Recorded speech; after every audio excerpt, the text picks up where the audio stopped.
Murders of Karlov Manor has finally dropped, so here's some singles I think you should be looking out for. Sorry, just pause 1 second, Editor Spencer here. Just wanted to say that if you haven't already, subscribing would really help me out. Thanks guys. So first off, we're going to start off with the big guns, so to speak. The big guns. We've got the Mythic Rares. So these are the 3 Mythic Rares that stood out to me in the entirety of Murders of Karlov Manor. Now, 2 of these are just kind of like flavorful build rounds. The other, the mono white one, I think might be alright in a very specific type of deck. So let's see. Voja, start with that. 5 mana, 5 power, 5 toughness. It's Naya, Vigilance, Trample, Ward 3. Great stuff. It's a decent body. It can get through. It can deal damage. It's like can be offensive, defensive. It's got Ward 3 to protect itself. Love it. It then has an ability where it gets +X for each elf you control when you attack, and then you draw X cards which equals the number of wolves you control. There's not loads of wolf support. There was a little bit that came out with I think War of the Spark when the uncommon Arlin Planeswalker came out. So we saw a few wolves then. Then we saw a couple more wolves with a Crimson Vow, the Innistrad double feature type of thing that we don't talk about.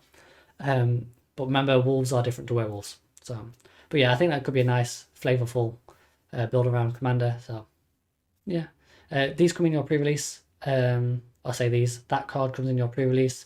It's 1 of 3. There's 2 other cards like it. They are not playable in your pre-release. So yeah, as far as I'm aware, that's the only place to get it. So if you are wanting one of these cards, probably worth trying to trade for it at your pre-release and stuff like that. Next up, we've got Massacre Girl, Known Killer. Massacre Girl was quite popular when she first was printed and she came out. It becomes a little bit of a board wipe if you've got the creatures stacked up right. She's going to give all your other creatures with her. She has Menace, so she's got a form of evasion. She's a 4/4 for 4, pretty solid. And whenever an opponent whenever a creature an opponent control dies because it's got less than 1 toughness, i.e. through the Wither effect, you draw a card. Fantastic. There's a bunch of like black enchantment auras that can give things -1, -2, -2, -3, -3. Plus a whole bunch of like black board wipes. Toxic Deluge being one that's just actually been reprinted. So that's now sub $10 now. I think it might actually be sub $9 now actually. So if you're into that type of stuff, probably worth picking up. Then we go over here to the mono white one. We've got Delny Streetwise Lookout. If an ability of a creature you control with power 2 or less triggers, it triggers an additional time. So this is your low to the ground, white weenie, Boros aggro type effect. We've seen quite a lot of support in this set for like Boros aggro and stuff like that. But yeah, we'll see how this plays out. It also means your small stuff can't be blocked by big stuff as well. Sorry, I didn't read this first bit. Creatures you control with power 2 or less can't be blocked by creatures with power 3 or greater. So if you have got lots of little white little minions out there running around, they are going to get double the ETBs and they're going to be unblockable essentially, provided your opponent's all got big stuff. So yeah, they're 3 quite cool little cards. Delny could see a place if there's a white weenie deck out there, both in Constructed and EDH, I guess, or Boros. As for the other 2, they are more pretty much just straight up EDH build arounds, and if you think their effects cool, that's great. So yeah, that's all that can be really said about these guys. I think that's the top 3 mythics really. Let's go across to the rares, see what you think about these ones. So next up we've got the rares. Now this is where the good stuff is at. Here and the uncommon and even the common level. The mythics, forget about them for this set. So first up, Assassin's Trophy. Premium piece of removal. It ran rampant in Standard last time it was printed into Standard. It destroys any target permanent. Not non-land permanent, target permanent is destroyed. Yes, they'll get a basic land, but let's face it, stop somebody from winning the game and give them a basic land. Yep, I'll take that trade any day. Next up, Archdruid's Charm. You have to be heavily into green or mono green. It's triple green pipped, but then it does 3 things. You pick one of them and they're all fantastic green things. Fetch a land, fetch a creature, yeah, or we can put a +1/+1 counter on a creature and get it to bite something, or we exile target artifact or enchantment. All stereotypical great green things to be doing. Fantastic card. This charm seems to be a bit of the start of the cycle. There was an Archmage's charm, which is mono blue, which was done a few sets ago. That's also worth looking at if you are into these monocolored type decks. Following on for that, we have the new cases. So the cases are an enchantment. They're a bit like a saga, but not really a saga. Check out my video on mechanics if you want to know how these work. So, Case of the Locked Hothouse. You play an additional land on each of your turns. Fantastic, great thing you want to be doing in green. To solve this, you need to have 7 or more lands. Great, you normally have more than 7 lands when you're playing green. Once it's solved, you can look at the top card of your library at any time. And once you can play that lands from the top of your library, and you can cast creatures and enchantment spells from the top of your library. Fantastic stuff. Green likes to play lands, green likes to play creatures, green's often used in enchantment-based decks. Personally, I'll be slamming this into my Tuvasa Enchantress deck because I think it's just an absolute bomb. Next over here, we've got the Case of the Ransacked Lab. Instant and sorcery spells cost 1 less to cast. Fantastic. This is exactly what you want to do when you're playing blue. Solve this. Cast 4 or more instants and sorcery spells this turn. So yeah, you've got to be casting a lot of spells. Maybe you're doing Izzet Spellslingers. Maybe you're doing Mono Blue. Maybe you're doing Jeskai. Whatever it is, you're slinging spells. They're going to be cheaper. You're going to cast 4 of them. Once it's been solved, whenever you cast a spell after that point, you get to draw a card as well. So not only are spells cheaper, but they now cantrip as well, giving you extra cards. So you keep that value going. Absolutely fantastic cards. All of these rares are worth picking up in my opinion. If you don't get a hold of them in your pre-release packs and you can't trade into them, then definitely pick them up while you can. So next up we have the uncommons, and now to me these uncommons rival the rares in terms of their power and what they can do. First off, No More Lies, which is almost a mana leak. It's a white and a blue, so not quite. Counter target spell unless its controller plays 3. If someone is going all out on a big X spell, they now need to make sure they're leaving at least 3 mana open or they're going to get blown out by this. Also, once the spell's countered, it's going to get exiled. So no more going back to the graveyard to get reoccurred, reanimated, anything like that. It's just gone. Fantastic piece of removal if you're in these colours. White and blue, love it. Long Goodbye, another great piece of removal. This is also a bit like Cut Down. Cut Down was only 1 mana, destroy target creature, total power of toughness 5 or less. This doesn't do quite the same, but it's a cheap, uncommon removal, and that's the good link. Destroy target creature or planeswalker. Great to see WotC printing more stuff that deals with planeswalkers. Absolutely fantastic. Mana value 3 or less. As we're seeing things become more and more power crept and the format getting faster and stronger, more and more stuff is getting printed at 3 CMC or less, which is of good, impactful quality that needs to be destroyed. Think of your Esper Sentinels, think of your Dragon Rage Channelers, all those types of things, all less than 3 CMC. Fantastic, just blow them all up. Dockside, destroy it. Great stuff. Also, can't be countered, gets around Ward, gets around No More Lies. Fantastic stuff. This is like a solid piece of removal, and I imagine it's going to stay cheap for a little while since it's uncommon. Following on from that, another piece of removal in Not On My Watch. Not On My Watch is an instant, a 1 and a white, exile target attacking creature. Normally, white has these effects and it's exile or destroy tapped creature.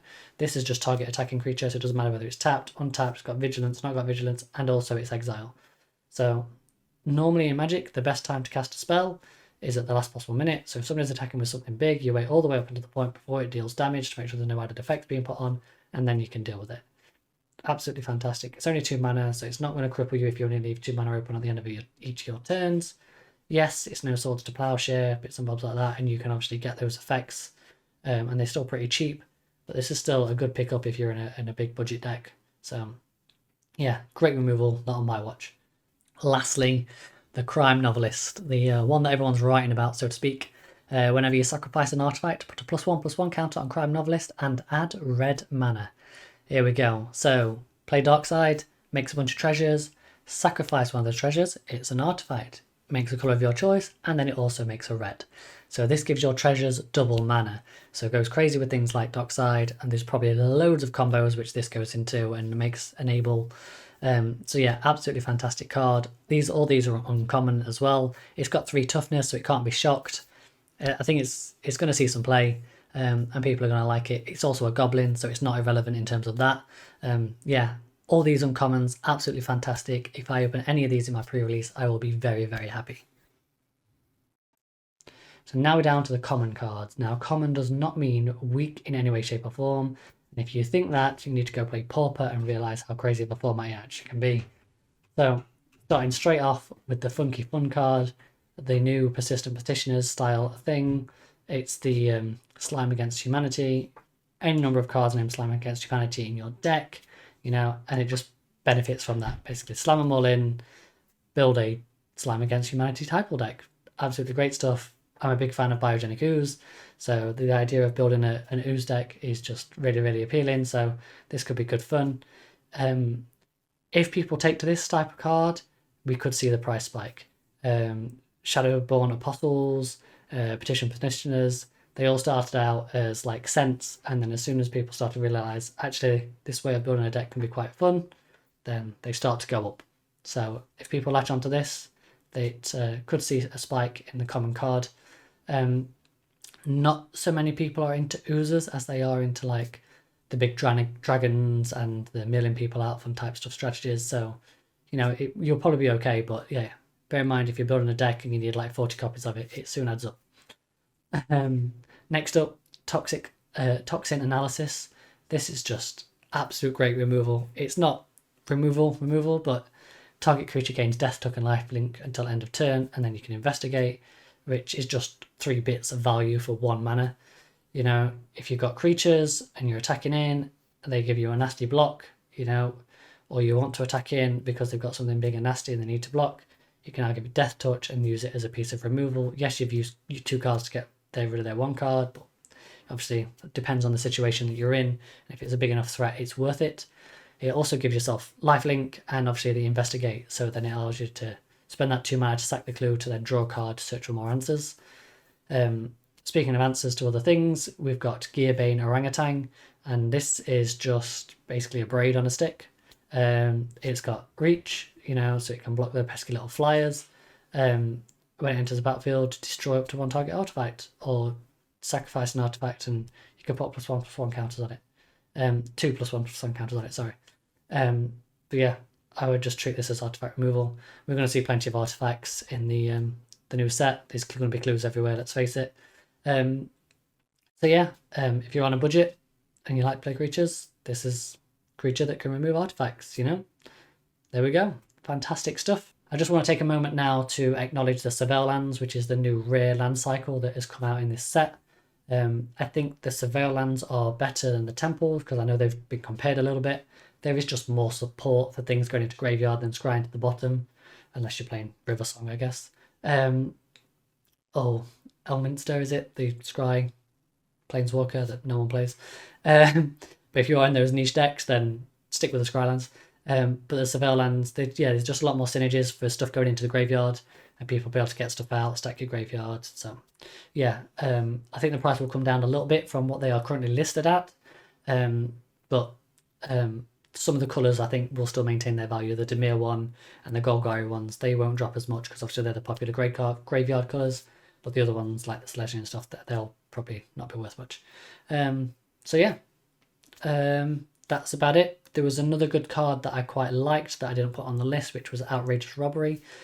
X black, exile the top X cards of target opponent's library, and then you can cast one of them and spend mana as though it's mana of any colour type thing, which just seems like a great card for Prosper decks, but also as a great gotcha moment if you're playing against people that like to tutor and stack the top of their library, like with Surveil or Scry, and then on their upkeep, before they go to their draw step, bang, you can grab it. So you can see what they've got, see what they're trying to set up, which might give you some clues to what's in their hand, which is all about the big brain plays. That's it. That's all I've got. Absolutely fantastic stuff. Yeah, if you made it this far, thank you for watching. I've got another gift for you, so here you go.